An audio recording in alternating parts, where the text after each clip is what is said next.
The historical records for the shroud can be separated into two time periods, before 1390 and from 1390 to the present. The period until 1390 is subject to debate and controversy among historians.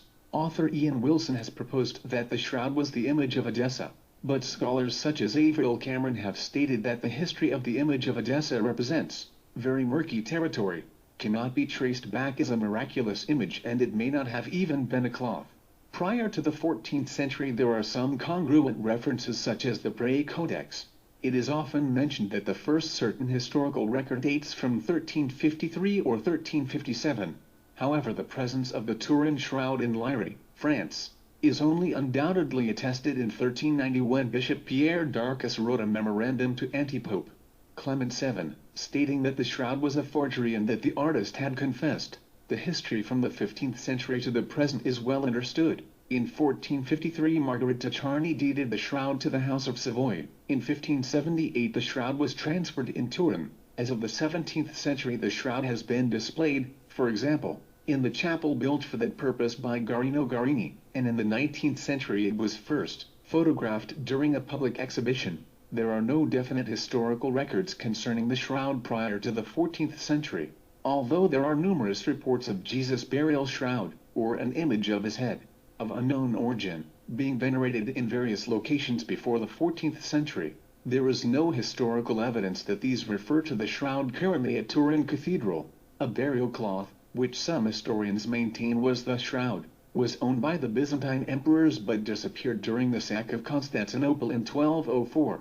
The Pilgrim Medallion of Liry, before 1453, drawing by Arthur Forgy, 1865. Historical records seem to indicate that a shroud bearing an image of a crucified man existed in the small town of Liry around the years 1353 to 1357 in the possession of a French knight, Geoffroy de Charny, who died at the Battle of Poitiers in 1356.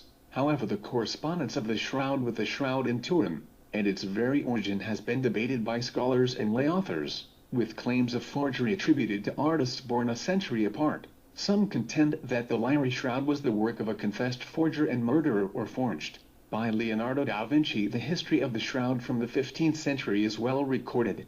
In 1532, the shroud suffered damage from a fire in the chapel of Chambéry, capital of the Savoy region, where it was stored. A drop of molten silver from the reliquary produced a symmetrically placed mark through the layers of the folded cloth. Poor Clare nuns attempted to repair this damage with patches. In 1578 Emmanuel Philibert, Duke of Savoy, ordered the cloth to be brought from Chambéry to Turin, and it has remained at Turin ever since. Repairs were made to the shroud in 1694 by Sebastian Valfer to improve the repairs of the poor Clare nuns. Further repairs were made in 1868 by Clotilde of Savoy.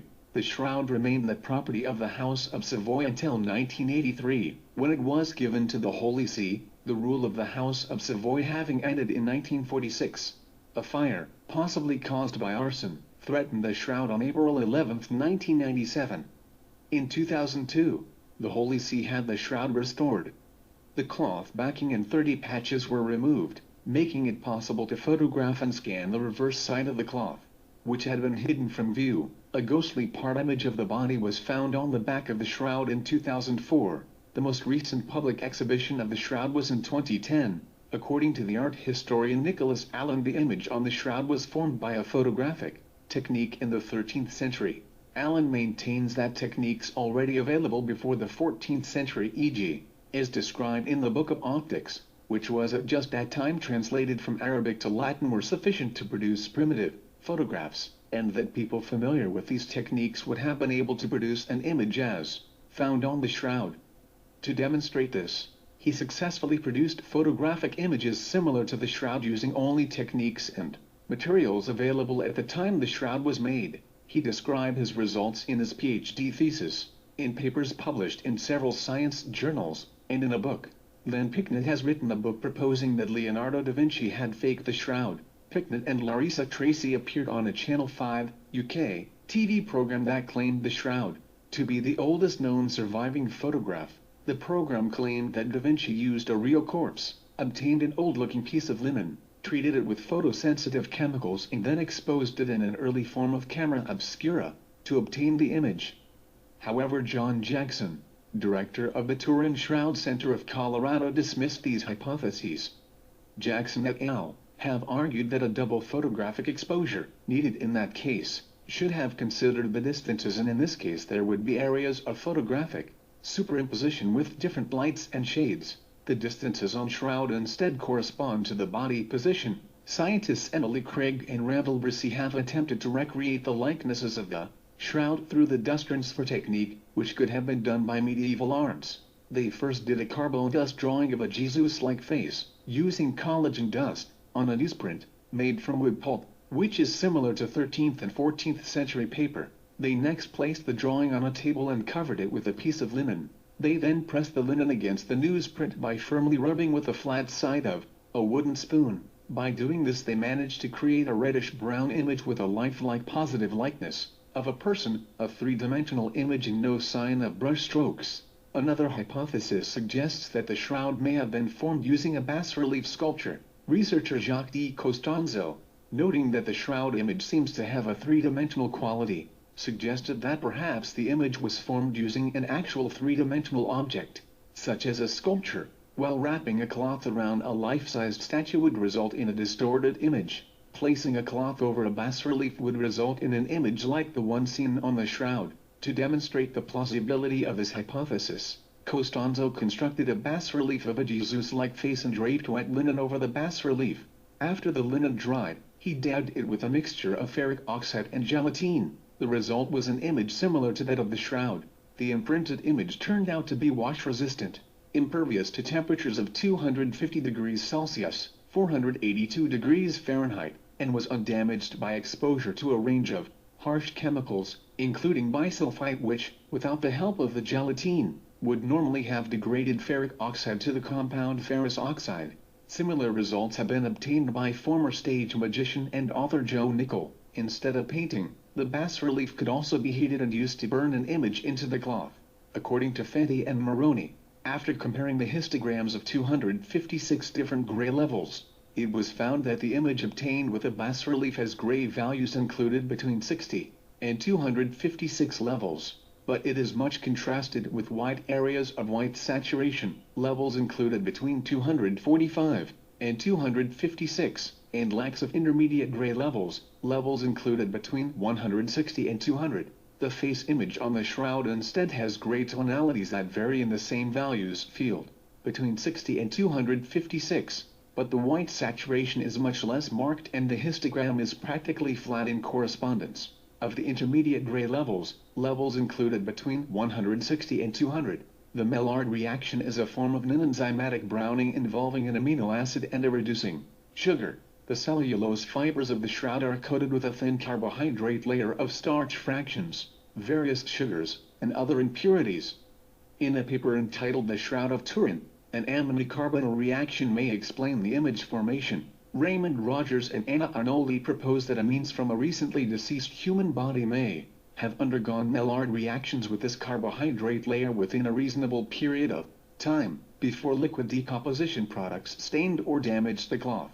The gases produced by a dead body are extremely reactive chemically, and within a few hours, in an environment such as a tomb, a body starts to produce heavier amines in its tissues such as petricine and cadaverine. However, the potential source for amines required for the reaction is a decomposing body. While no signs of decomposition have been found on the shroud, the image resolution and the uniform coloration of the linen resolution seem to be not compatible with the mechanism involving diffusion. Alan A. Mills argued that the image was formed by the chemical reaction oxidation. He noted that the image corresponds to what would have been produced by a volatile chemical, if the intensity of the color change were inversely proportional to the distance from the body of a loosely draped cloth. Just want to remind you that the Shroud of Turin is about Jesus and not about Yeshua, the real Son of God. This image of Jesus is what the Illuminati has brought forward to religion from the ancient Egyptian and Rome and Greeks till this day. Since the year since the 12th century, they've been selling the world the image of Jesus and not the image of Yeshua. Like I've said before, this Jesus comes from Europe, and it does not come from Jerusalem. It's the opposite of who the real Christ is. This Jesus is what I call the Antichrist. And I've been researching this for years. And I just want to let you know that this Jesus comes from Europe. He's the white Jesus, when actually Yeshua, Christ, from Jerusalem, was black. Do your research. If you don't agree with me, history is all open to everyone. So, take care. God bless. In the name of Yahweh, through his son, Yahushua.